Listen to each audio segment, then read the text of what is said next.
दोस्तों, वीडियो को पूरा देखें, बहुत मजा आएगा। गांव के लोग कहते थे कि भूतिया बंगला वर्षों से वीरान पड़ा है। उस बंगले के बारे में कई कहानियां थीं, लेकिन सबसे डरावनी कहानी एक महिला के बारे में थी जो हर रात बंगले में दिखाई देती थी। उस रात भी गांव के कुछ युवकों ने हिम्मत करके वहां जाने का फैसला किया।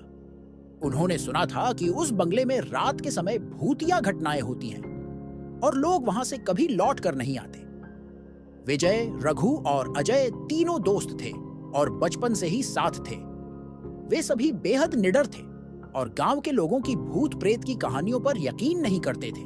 वे बंगले की सच्चाई जानने के लिए वहां जाने का मन बना चुके थे। अंधेरा घिरते ही तीनों दोस्तों ने मशाले और कुछ खाने पीने का सामान लिया और भूतिया बंगले की ओर चल पड़े। गांव वालों ने उन्हें रोकने की बहुत कोशिश की, पर उन्होंने किसी की बात नहीं मानी। बंगला गांव से लगभग 1 मील की दूरी पर था और चारों ओर घना जंगल था। बंगले के पास पहुंचते ही उनकी रीढ़ में सिहरन सी दौड़ गई। वह जगह बेहद सुनसान और ठंडी थी, जबकि रात ज्यादा ठंडी नहीं थी। तीनों दोस्तों ने एक दूसरे की ओर देखा और अपनी हिम्मत बांधकर अंदर जाने का फैसला किया। जैसे ही वे बंगले के दरवाजे के पास पहुंचे, दरवाजा खुद ब खुद चरचरा कर खुल गया। तीनों ने सोचा कि शायद यह पुराना दरवाजा है, इसलिए ऐसा हुआ होगा। वे अंदर गए, लेकिन अंदर का माहौल कुछ अजीब था। चारों ओर धूल और जाले फैले हुए थे, जैसे वर्षों से वहां कोई नहीं आया हो। दीवारों पर अजीब निशान थे, जिन्हें देखकर ऐसा लगता था जैसे किसी ने उन्हें जानबूझकर खरोंचा हो। वातावरण में एक अजीब सी नमी और ठंडक थी। वे तीनों बंगले के मुख्य हॉल में पहुंचे, जहां से एक सीढ़ी ऊपर की ओर जा रही थी। तभी अचानक उन्हें एक जोर की आवाज सुनाई दी। ऐसा लगा जैसे किसी भारी चीज को घसीटा जा रहा हो। तीनों घबरा गए और रघु ने चुपचाप फुसफुसाकर कहा, शायद ये हमारी कल्पना हो, डरने की कोई जरूरत नहीं है। लेकिन उनकी धड़कनें तेज हो गई थीं। वे एक दूसरे का चेहरा देख रहे थे, लेकिन कोई भी पीछे हटने को तैयार नहीं था। अचानक एक तेज हवा का झोंका आया और दरवाजे अपने आप बंद हो गए। अंधेरे में सिर्फ उनकी मशालों की रोशनी थी, जो भी हल्के से हिल रही थी। उसी समय उन्हें एक महिला की धीमी चीख सुनाई दी। आवाज बंगले के ऊपर वाले कमरे से आ रही थी।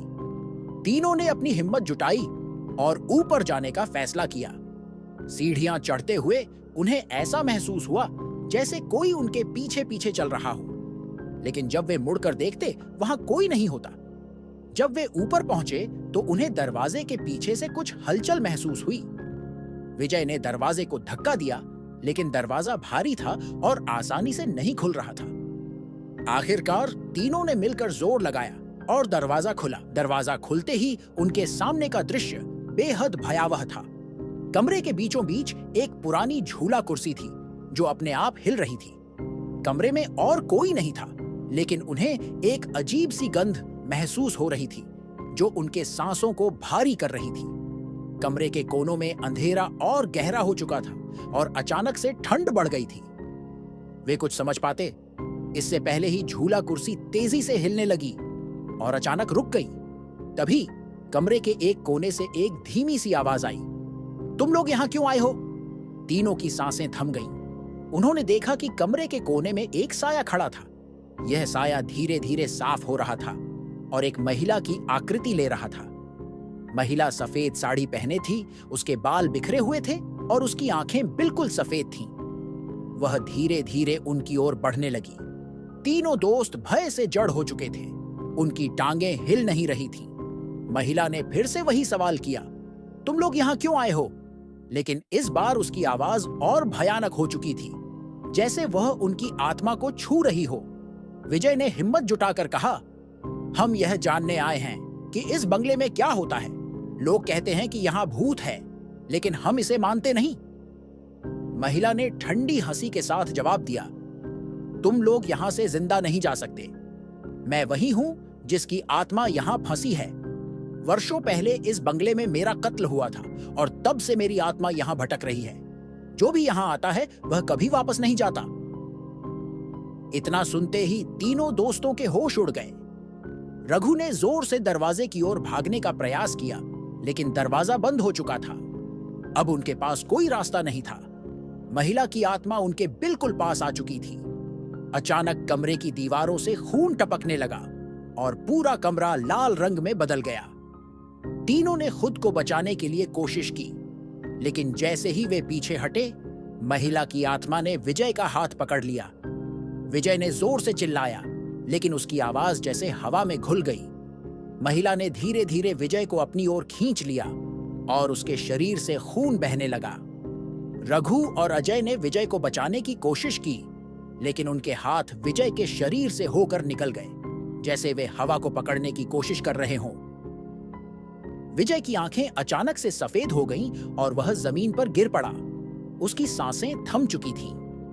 रघु और अजय ने यह देख खुद को बचाने का प्रयास किया, लेकिन महिला की आत्मा अब उनकी ओर बढ़ रही थी। वे किसी तरह खिड़की की ओर भागे, लेकिन खिड़की भी बंद थी। चारों ओर से कमरे में अजीब अजीब आवाजें आने लगीं, जैसे सैकड़ों लोग चीख रहे हों। महिला की आत्मा अब अजय के पास आ चुकी थी। उसने अजय को पकड़ लिया और उसके शरीर को हवा में उठा लिया। अजय ने जोर से चिल्लाते हुए रघु को बचने का इशारा किया। रघु ने किसी तरह दरवाजे को धक्का देकर खोलने की कोशिश की, लेकिन दरवाजा नहीं खुल रहा था। अजय अब हवा में लटका हुआ था और उसकी जान निकल चुकी थी। रघु ने अंतिम कोशिश करते हुए दरवाजे को जोर से धक्का दिया और दरवाजा अचानक से खुल गया। वह अपनी जान बचाने के लिए बाहर की ओर भागा। जैसे ही वह बंगले से बाहर निकला, उसने पीछे मुड़कर देखा तो बंगला फिर से शांत और वीरान दिखाई दे रहा था। रघु ने गांव पहुंचकर सबको सारी बात बताई, लेकिन कोई भी उसकी बात पर यकीन नहीं कर सका। गांव वालों का मानना था कि विजय और अजय कभी वापस नहीं आए। उस रात के बाद रघु का जीवन बदल गया। वह हमेशा डर और पागलपन की स्थिति में जीने लगा। लोग कहते हैं कि वह रात में अकेले में खुद से बातें करता और बार बार कहता, वह आ रही है, वह मुझे लेने आ रही है। और फिर एक दिन रघु भी अचानक से गायब हो गया। कोई नहीं जानता कि उसके साथ क्या हुआ, लेकिन गांव वाले अब उस बंगले के पास भी नहीं फटकते। कहते हैं कि वह बंगला अब भी वहीं खड़ा है और रात में वहां से चीखने की आवाजें आती हैं। जो भी वहां जाता है वह कभी लौटकर नहीं आता। उस रात के बाद से गांव में अजीब घटनाएं होने लगीं। गांव के बुजुर्गों का मानना था कि भूतिया बंगले की आत्माएं अब गांव तक पहुंचने लगी हैं। कई लोग रात को अजीब साए देखने का दावा करने लगे। वे बताते कि एक सफेद साड़ी पहनी महिला उन्हें दूर से देख रही होती है और जैसे ही वे पास जाने की कोशिश करते, वह गायब हो जाती। धीरे धीरे गांव में दहशत फैलने लगी। गांव का माहौल बदल चुका था। लोग शाम ढलते ही अपने घरों में बंद हो जाते। अब कोई भी रात में बाहर निकलने की हिम्मत नहीं करता। यहां तक कि कुछ परिवारों ने तो गांव छोड़कर जाने का फैसला कर लिया। लेकिन जिन लोगों ने गांव छोड़ने का फैसला किया, वे भी किसी न किसी अजीब हादसे का शिकार हो गए। कुछ की गाड़ी रास्ते में दुर्घटनाग्रस्त हो गई, तो कुछ लोगों को घने जंगल में गुम होने की खबरें आईं। गांव में अब एक ही सवाल था, आखिर यह सब कब खत्म होगा? एक दिन गांव में एक तांत्रिक का आगमन हुआ। वह तांत्रिक दूर दूर तक अपने शक्तिशाली साधनों और भूत प्रेत से लोगों को मुक्ति दिलाने के लिए मशहूर था। गांव वालों ने तांत्रिक से गुहार लगाई कि वह भूतिया बंगले की इस आत्मा से उन्हें मुक्ति दिलाए। तांत्रिक ने उनकी बात सुनी और गांव में कुछ रातों तक ठहरने का फैसला किया। तांत्रिक ने पहले खुद उस बंगले के बारे में जानकारी इकट्ठी की। उसने गांव के बुजुर्गों से बातें की और जानने की कोशिश की कि उस बंगले में किसकी आत्मा भटक रही है। तब उसे पता चला कि वर्षों पहले उस बंगले में रहने वाले जमींदार ने अपनी पत्नी को मार डाला था।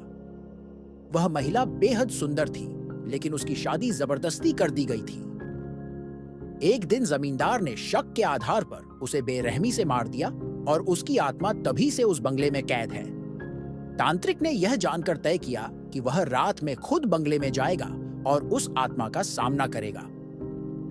उसने गांव वालों से कहा कि वे अगले दिन तक उसके लिए प्रार्थना करें और कोई भी उस रात बंगले के आसपास न आए। रात के अंधेरे में तांत्रिक अपने साथ कुछ पूजा सामग्री लेकर बंगले की ओर चला। बंगले के पास पहुंचते ही उसने महसूस किया कि वातावरण बेहद भारी और असामान्य है।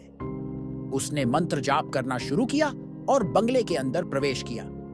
जैसे ही वह अंदर गया, उसने देखा कि कमरे के कोनों से सफेद धुआं उठने लगा और दरवाजे खुद ब खुद बंद हो गए। तांत्रिक ने हिम्मत नहीं हारी और मंत्रोच्चारण तेज कर दिया।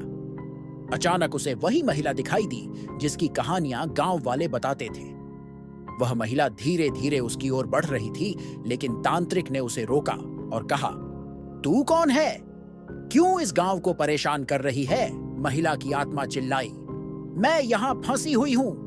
मेरी मौत का बदला अब तक नहीं लिया गया। जब तक मुझे न्याय नहीं मिलेगा, मैं यहां से नहीं जाऊंगी।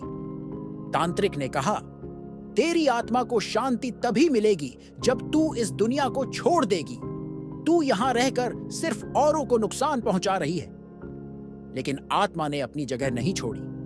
वह और गुस्से में आकर चीखने लगी और कमरे में अजीब अजीब घटनाएं होने लगीं। तांत्रिक ने देखा कि दीवारों से फिर से खून टपकने लगा है और कमरे का तापमान बेहद ठंडा हो चुका था। तांत्रिक ने अपनी शक्ति को बढ़ाते हुए और ऊंचे स्वर में मंत्र पढ़ा। मंत्रों की शक्ति से आत्मा की गति धीमी पड़ने लगी, लेकिन तभी कमरे में एक जोर की आवाज हुई और तांत्रिक को पीछे धकेल दिया गया। महिला की आत्मा अब और भी भयावह रूप ले चुकी थी। उसने कहा, तू भी मुझे रोक नहीं सकता। मैं यहां से कभी नहीं जाऊंगी। जो भी यहां आता है वह मुझसे बच नहीं सकता। लेकिन तांत्रिक ने हिम्मत नहीं हारी। उसने एक आखिरी बार मंत्र का उच्चारण करते हुए अपने साथ लाए हुए तांत्रिक जल को चारों ओर छिड़का। जैसे ही जल की बूंदें आत्मा के पास पहुंची, वह चीख उठी। उसकी चीखें इतनी तेज थीं कि पूरा बंगला हिलने लगा। आत्मा धीरे धीरे धुंधली होने लगी और अंततः गायब हो गई। अगली सुबह जब गांव वाले तांत्रिक से मिलने पहुंचे तो उन्होंने देखा कि तांत्रिक घायल अवस्था में बंगले के बाहर बैठा है। उसने उन्हें बताया कि अब आत्मा मुक्त हो चुकी है, लेकिन उसकी लड़ाई आसान नहीं थी। गांव वालों ने तांत्रिक का धन्यवाद किया और उसकी देखभाल की। उस दिन के बाद से भूतिया बंगला शांत हो गया। वहां कोई अजीब घटना नहीं हुई और गांव वालों ने चैन की सांस ली। हालांकि कुछ लोग अब भी कहते हैं कि रात में कभी-कभी उन्हें उस बंगले से हल्की आवाजें सुनाई देती हैं। शायद वह आत्मा पूरी तरह से मुक्त नहीं हो पाई थी, या शायद उसकी कहानी अभी खत्म नहीं हुई थी। गांव वालों ने उस बंगले को फिर से देखने की कोशिश नहीं की। वे अब भी उस जगह से दूर रहते हैं, क्योंकि किसी को नहीं पता कि कब और कैसे अतीत फिर से लौट आए। अगर ये वीडियो अच्छा लगा हो तो लाइक करें, अपने दोस्तों के साथ शेयर करें और ऐसे ही वीडियो के लिए चैनल को सब्सक्राइब करें। धन्यवाद। अगर दोस्तों आपको गेमिंग वीडियो देखना पसंद है तो हमारे दूसरे चैनल प्ले ऑफ गोस्टर को सब्सक्राइब कर सकते हैं। लिंक डिस्क्रिप्शन में है।